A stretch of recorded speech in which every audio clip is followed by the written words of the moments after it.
Assalomu alaykum. Men ismim Muhammedov Abdulaziz, O'zbekistonning Kaizen ekspertiman. Hozirgi kunda O'zbekistonning NGD, dunyoning katta to'rtligiga kiruvchi Ernst & Young, Germaniyaning IPC kompaniyalarida konsultant bo'lib faoliyat yuritaman. Bundan tashqari, Top CEO Mini MBA dasturining operatsion boshqaruv moduli mentori bo'laman. Bu videoda men sizga Kaizen yordamida xodimlarga bog'liq bo'lmaydigan, stabil ishlaydigan biznes jarayonlarini qurishni o'rgataman.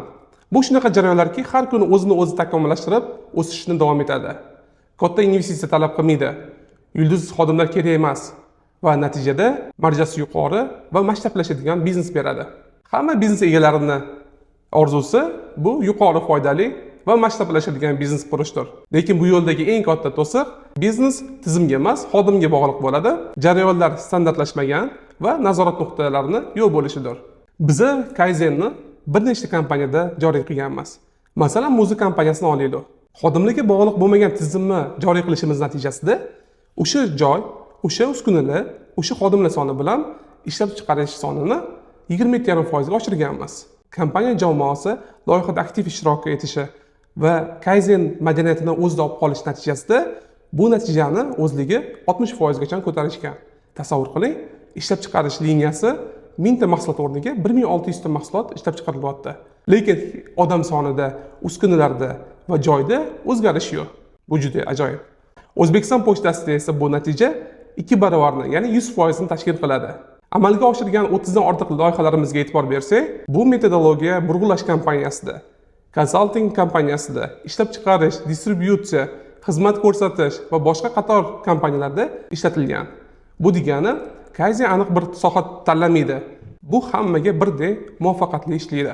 Endi ochig'ini aytsam, tadbirkorlar bilan gaplashganimizda ushbu muammolarni har doim ko'tarishadi. Biznes men bo'lsam yuradi, men bo'lmasam turib qoladi. Reja faqat top menejment yoki biznes egasi bosimi ostida bajariladi. Savdo o'syapti, lekin buyurtmani kech yetib borish natijasida mijozlarda shikoyat ko'paygan va buning natijasida pul oqimida uzilishlar kuzatilyapti. Xodimlar qo'yilgan, lekin mahsulot yoki xizmat mijozga kech yetib boradi, sifatida nuqsonlar bor, xodimlar samaradorligi past, ishga doim kechikib boradi. Boshqa kompaniyalarda bo'lsa, nuqul xodim yetishmovchiligi mavjud, kerakli kadrni topish olmaydi. Jarayonlarda standart nazorat nuqtalari yo'q, shuning uchun xodimdan nimani qachon so'rab olishni bilishmaydi. Biznes krizisdan krizgacha modelida ishlaydi. Bugun bitta muammoni bartaraf qilasiz, ertaga yangi yong'in paydo bo'ladi. Biznes 24 ga 7 e'tiboringizni talab qiladi. Agar mabodo telefoningiz o'chsa, biznesingiz to'xtaydi. Agar bu muammolarni o'zingiz ko'rayotgan bo'lsangiz, demak siz yolg'iz emassiz. Bu hammada hozirgi kunda uchrayapti. Birinchi qadam jarayonlarni xaritalash. Buyurtma olishdan to uni yetkazib berishgacha bo'lgan jarayonlarni xaritalaymiz. Xaritalash natijasida bizga qayoqda yo'qotish bor, qayoqda mahsulot turib qolyapti, qayoqda xatoliklar ketma-ket takrorlanyapti, barchasi ko'rinadi.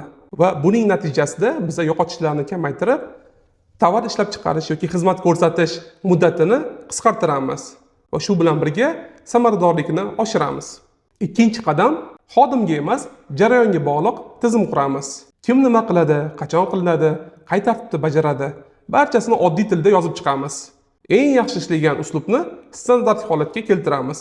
KPI'larni bo'lim va jarayonlarga to'g'ri qo'llash orqali barcha jarayonlarni o'lchanadigan holatga keltiramiz.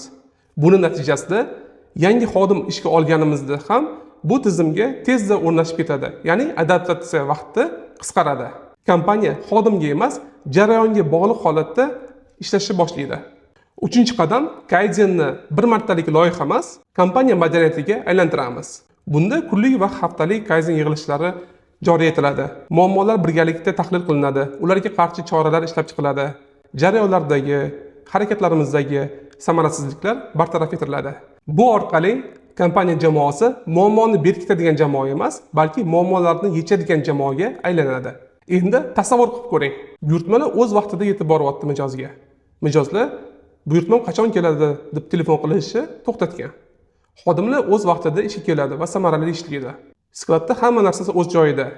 Pullar оборотda muzlab qolmagan. Majlislar samarali o'tmoqda. Xodimlar topshiriq va vazifalarni olib o'z vaqtida bajaryapti. Va eng muhimi, biznes 24 ga 7 sizga tayangan holda emas, balki tizimga tayangan holda ishlayapti. Kaizen kichik qadamlar bilan katta natijalarga erishish uchun ajoyib yondashuv. Agar siz ham kompaniyangizni tizimlashtirmoqchi, samaradorligini oshirmoqchi bo'lsangiz, izohda qoldirilgan telefon raqamiga qo'ng'iroq qiling va 1 soatlik bepul konsultatsiyamizni qo'lga kiriting. Agar videoni shu joygacha ko'rgan bo'lsangiz, sizni tabriklayman. Siz biznesingizni avariya holatidan chiqarib, tizimli, barqaror va masshtablashadigan biznes qurish yo'lida birinchi qadamni tashladingiz. Kaizenni bugundan boshlaymiz. Hozir uchrashuvga yoziling.